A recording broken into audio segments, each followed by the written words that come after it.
What does it really mean to love God with all your heart and not just part of it? Scripture shows us that spiritual maturity is not just about loving God sincerely, but loving Him without divided allegiance. Good day, family. This is video number 13 in our series, The Heart.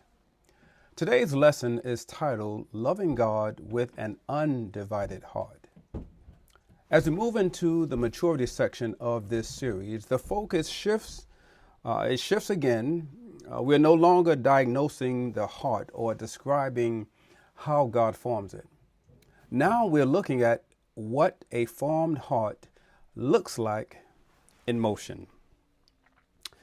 And Scripture describes maturity with one word that carries great weight. That one word is undivided. God's call has always been wholehearted. Consider this. From the beginning, God has never called His people to partial devotion. Deuteronomy 6 and verse 5, there Israel is commanded to love the Lord with all the heart, all the soul, and all the strength. That language leaves no room for divided allegiance. Love for God was never meant to be balanced against competing loyalties. It was meant to be complete.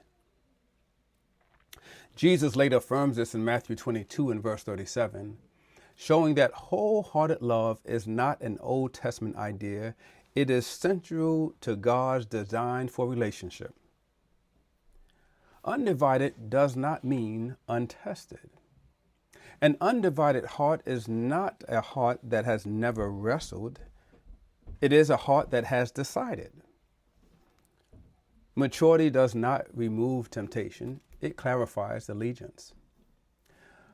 Over time, a formed heart learns where it belongs, even when competing desires present themselves. And this is why Scripture repeatedly warns against double-mindedness. A divided heart hesitates. An undivided heart may struggle, but it knows where it stands. So what an undivided heart produces? What is to produce?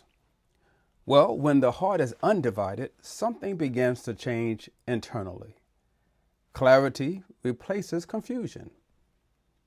Consistency replaces reaction. Faithfulness replaces fluctuation. An undivided heart is not perfect, but it is settled. It has learned through formation that God is worthy of trust, obedience, and devotion. Let's consider why this is a mark of maturity. Maturity in Scripture is not measured by knowledge alone, but by devotion. Devotion sustained over time. Consider with me Psalms 86 and verse 11. There David prays, unite my heart to fear your name. That prayer reflects maturity. David understands that the fear of God requires a heart pulled together, not scattered across competing priorities. An undivided heart can endure obscurity, delay, and pressure because it is not constantly renegotiating allegiances. Here's a core truth for both you and I. Spiritual maturity is marked by a heart that has settled its allegiance with God. That kind of love is not loud, but it is strong. By way of application, you and I should consider this. I want to invite you to reflect on this question. Are there areas of my life where I love God sincerely, but not fully? Some of these themes, especially learning to settle your heart in God, I've also reflected on in my book, Footlocker of Faith. And there in that book is where real life stories show how God works in the lives of people over time. An undivided heart does not mean a life without struggle.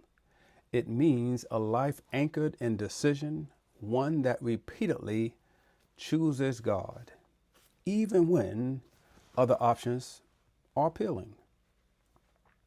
As we continue in this series, we'll look at how that settled devotion produces trust, especially when the path forward is unclear. And this is what it means to be formed to fight. Thank you so much for spending time with me.